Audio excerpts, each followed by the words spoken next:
अगर मैं आपसे पूछूं कि 17 मार्च 2019 को आप 7 बजे क्या कर रहे थे, शायद आप जवाब ना दे पाएँ। लेकिन अगर मैं आपसे पूछूं आपकी स्कूल की पहली क्लास का आपका पहला दिन कैसा था, या फिर आपसे मैं ये पूछूं कि पहली बार जब आपने साइकिल चलाया तो आपका समय कैसा था, या फिर आपको ऐसी बहुत सारी ऐसे यादें होती हैं जो कि आपके दिमाग पर स्टोर होंगी और आप उसे रिकॉल करेंगे तो आपको वो चीज़ें याद आ जाएंगी। लेकिन ऐसी बहुत सी बातें होती हैं जो आपके माइंड में स्टोर होने के बाद भी आपको वो रिकॉल नहीं आती।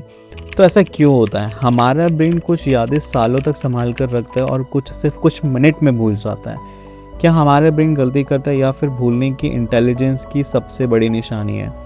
तो आज के वीडियो में हम न्यूरोसाइंस की मदद से समझेंगे कि मेमोरी कैसे बनती है, हम साइंटिफिकली चीज़ें क्यों भूलते हैं और कैसे हमारा ब्रेन हर दिन डिसाइड करता है कि कौन सी यादें हमेशा के लिए रखनी है और कौन सी हमेशा के लिए हमें डिलीट कर देनी है। Welcome to the Think Explain let's decode the science of forgetting. क्या आपके साथ भी ऐसा हुआ है कि आपने एग्जामिनेशन की तैयारी एक दिन पहले करी हो, जब आप एग्जामिनेशन में लिखने जाते हो तो आपको वो चीज़ें याद नहीं रहती? अगर आपके साथ भी ऐसा होता है तो टेंशन मत लीजिए, हो सकता है प्रॉब्लम आपकी मेमोरी में नहीं बल्कि आपका ब्रेन बिल्कुल वैसे ही काम कर रहा हो जैसे नेचर ने उसको डिज़ाइन किया है। सच तो ये है कि forgetting is not a mistake, it's a survival strategy.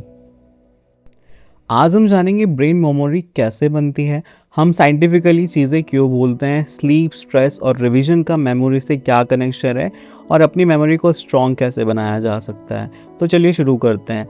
Chapter 1, memory क्या होती है। सबसे पहले मिथ तोड़ते हैं कि बहुत से लोग सोचते हैं कि ब्रेन जो है कंप्यूटर की हार्ड ड्राइव की तरह होता है, जहाँ हर इंफॉर्मेशन परमानेंटली स्टोरेज हो जाती है या फिर सेव हो जाती है। लेकिन रियलिटी बिल्कुल इससे बहुत अलग है।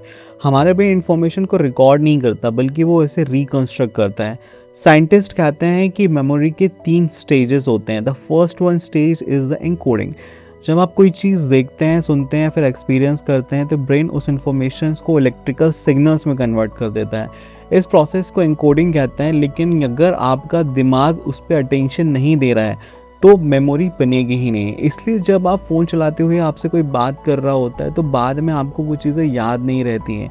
प्रॉब्लम मेमोरी की नहीं होती, प्रॉब्लम आपके अटेंशन की होती है। यदि आप पढ़ाई कर रहे हैं, अगर उससे आप प्रॉपरली अटेंशन से पढ़ाई नहीं करेंगे तो आपको वो चीज़ें प्रॉपरली याद नहीं रहेंगी।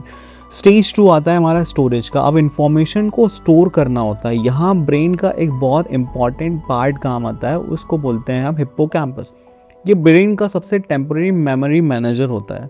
हिप्पोकैम्पस डिसाइड करता है कि कौन सी इंफॉर्मेशन इंपॉर्टेंट है और कौन सी नहीं। जो इंफॉर्मेशन इंपॉर्टेंट लगती है उसे लॉन्ग टर्म मेमोरी में भेजने की प्रोसेस को शुरू करते हैं। इस प्रोसेस को मेमोरी कंसोलिडेशन कहते हैं। इसके बाद आता है हमारा स्टेज 3, रिट्रीवल। ये सबसे ज़्यादा इम्पॉर्टेंट रिट्रीवल मैसेज होता है। अब आपका इंफॉर्मेशन की ज़रूरत पड़ती है, ब्रेन उस मेमोरी को रिट्रीव करता है।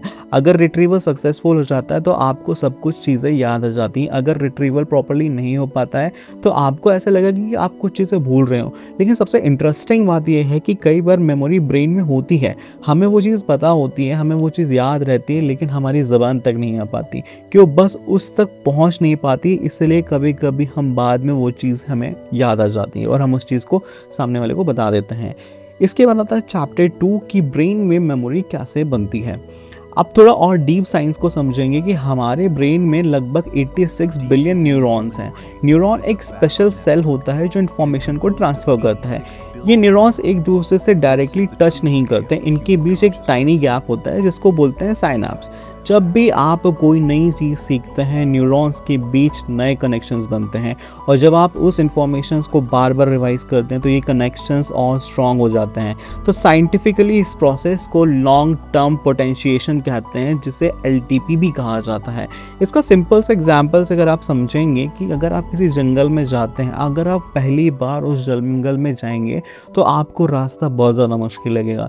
लेकिन यदि आप रोज़ उस जंगल के रास्ते से जाने लगेंगे तो धीरे धीरे धीरे आपके लिए क्लियर पाथ बच जाएगा। बिल्कुल वैसे ही जितनी बार आप किसी इन्फॉर्मेशन को यूज़ करते हैं तो उतना ही स्ट्रॉन्ग उसका न्यूरल पाथवे बन जाता है। इसी वजह से साइकिल चलाने या फिर टाइपिंग करना या फिर सालों बाद भी हमें बहुत सारी चीज़ें याद रहती हैं। यदि आपने एक बार टाइपिंग करना सीख गया, आप एक बार प्रैक्टिस कर लिए तो आप उसे कभी नहीं भूलते हैं। यदि आपने बाइक चलाना सीखी, यदि आपने कार चलाना सीखी, यदि आपने एक बार चलाना सीख गए तो आप उसे दोबारा कभी नहीं भूलते हैं। भूलने की सिचुएशंस भी काफ़ी ज़्यादा अलग अलग होती हैं क्योंकि ब्रेन ने उस पाथवे को बहुत स्ट्रॉन्ग बना दिया होता है। अब इसके बाद में हम जिस चीज़ के बारे में हम बात करेंगे वो बात है कि हम चीज़ें क्यों भूलते हैं। That is the chapter 3। अब सबसे इम्पॉर्टेंट सवाल है, अगर ब्रेन इतनी कॉम्प्लेक्स मशीन है तो फिर हम चीज़ें भूलते क्यों हैं। साइंस के हिसाब से इसके पीछे कई रीजंस हो सकते हैं जिसमें हम डिफरेंट रीजंस के बारे में बात करेंगे। तो सबसे पहला रीज़न है द फॉरगेटिंग कर्व। ये क्या होता है फॉरगेटिंग कर्व? 1885 में जर्मन साइकोलॉजिस्ट हर्मन एबिगॉस ने एक एक्सपेरिमेंट किया। उन्होंने डिस्कवर किया कि अगर हम किसी इंफॉर्मेशन को दोबारा रिवाइज ना करें और वो सिर्फ 24 घंटे के अंदर में हम उसको भूल जाते हैं। इस डिस्कवरी को हम द फॉरगेटिंग कर्व कहा जाता है। मतलब कि अगर आप देखें तो ब्रेन जानबूझकर इंफॉर्मेशंस को रिमूव नहीं करता। अगर इंफॉर्मेशन इंपॉर्टेंट प्रूव नहीं होती तो उसका न्यूरल कनेक्शन धीरे धीरे वीक होने लगता है। इसलिए एक दिन पहले यदि हम रट्टा मार कर के दूसरे दिन एग्ज़ाम देने जाते हैं, हम चैप्टर वाइज लिख तो सकते हैं लेकिन अगले 4-5 दिन के बाद या हफ्ते भर के बाद में हमें वो चीज़ें याद नहीं रहती हैं। इसका रीज़न 2 क्या हो सकता है? अब इसमें और रीजंस की बात करें तो रीज़न 2 है साइनैप्स प्रूनिंग। अब आती है ब्रेन की सबसे इंटेलिजेंट स्ट्रेटजी, साइनैप्टिक प्रूनिंग। हमारे ब्रेन हर सेकेंड हज़ारों नए कनेक्शंस बनाता है, लेकिन अगर ये सारे कनेक्शंस हमेशा के लिए रह जाएं तो ब्रेन बहुत इनएफिशिएंट हो जाएगा। इसलिए तो न्यूरल पाथवेज बार बार यूज़ नहीं होते हैं, ब्रेन उन्हें धीरे धीरे हटा देता है। इस प्रोसेस को साइनैप्टिक प्रूनिंग कहते हैं। बिल्कुल वैसे ही जैसे कि एक गार्डनर सूखी हुई ब्रांचेस को काट देता है ताकि हेल्दी ब्रांचेस और अच्छी तरह ग्रो कर सकें। फॉरगेट करना वीकनेस नहीं होता, ब्रेन की ऑप्टिमाइजेशन स्ट्रैटेजी होती है।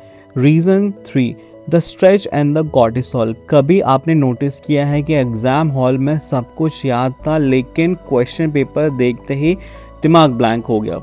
इसका रीज़न ये है दैट इज़ द कॉर्टिसोल। जब हम स्ट्रेस में होते हैं तो बॉडी कॉर्टिसोल हार्मोन रिलीज़ करती है। तो शॉर्ट टर्म में स्ट्रेच कभी कभी फोकस बढ़ा सकता है लेकिन क्रोनिक स्ट्रेच हिप्पोकैम्पस की फंक्शनिंग को इफेक्ट करता है। इसका रिजल्ट क्या होता है? नई मेमोरीज़ बनाना और पुरानी मेमोरीज़ को रिकॉल करना दोनों ही ज़्यादा मुश्किल हो जाता है। इसलिए डॉक्टर स्ट्रेस मैनेजमेंट को मेमोरी के लिए सबसे ज़्यादा इम्पॉर्टेंट मानते हैं। इसका रीज़न होता है 4। आप सोचिए कि अगर आप रात भर जाग कर पढ़ाई कर रहे हैं तो इसका मतलब आपको क्या सब कुछ याद रहेगा? नहीं, क्योंकि जब हम सोते हैं खासकर डीप स्लीप और आरईएम स्लीप के दौरान तो हिप्पोकैम्पस इंपॉर्टेंट मेमोरीज को ब्रेन के अलग अलग रीजन्स में ट्रांसफर कर देता है। इसी प्रोसेस को मेमोरी कंसोलिडेशन कहते हैं। अगर नींद पूरी नहीं हुई है तो इन्फॉर्मेशन प्रॉपरली सेव ही नहीं होगी। इसलिए साइंटिस्ट कहते हैं कि sleep is not a waste of time, sleep is when your brain save your memory. The chapter 4 memory को स्ट्रॉन्ग कैसे किया जा सकता है। अगर आप मेमोरी इंप्रूव करना चाहते हैं तो साइंस की ये 5 टेक्निक्स रिकमेंड करती हैं। The first one is the spaced repetitions. एक ही दिन 10 घंटे पढ़ने की बजाय हर दिन कुछ थोड़ा थोड़ा रिवाइज करिए। ये फॉरगेटिंग कर्व को स्लो करता है। The second is the active recall. सिर्फ पढ़ना नहीं, किताब आपने बंद करके खुद के आंसर याद करने की कोशिश कीजिए। जब आप इसको कंटिन्यूसली बेसिस पे करते हैं तो आपकी मेमोरी और ज़्यादा एक्टिव होती है। ये न्यूरल पाथवेज को और स्ट्रॉन्ग बनाता है। इसके बाद आता है हमारा that is the proper sleep. रोज़ 7-9 घंटे पढ़ने की क्वालिटी स्लीप मेमोरी के लिए बहुत ज़्यादा ज़रूरी होती है। यदि 7 से 9 घंटे आप कंटिन्यूसली प्रैक्टिस होते हैं तो that is the very important. The fourth one is the regular exercise. Exercise से ब्रेन में ब्लड फ्लो होता है, brain derived neurological factor BDNF बढ़ाता है जिससे कि न्यूरॉन्स हेल्दी होती है और नई लर्निंग में मदद मिलती है।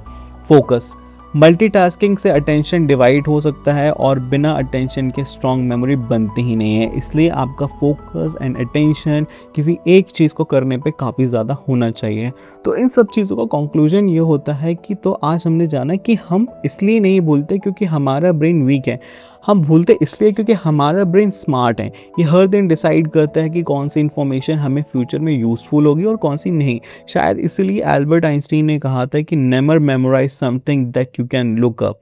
अगर आपको ये वीडियो पसंद आई हो तो लाइक एंड शेयर कीजिए, that is a Think and Explain को सब्सक्राइब कीजिए। आप सबसे ज़्यादा क्या बोलते हैं, नाम, पासवर्ड या फ़ोन कहाँ पर रखा है? मैं मिलूंगा आपसे नए वीडियो में, तब तक के लिए keep learning and the keep questioning.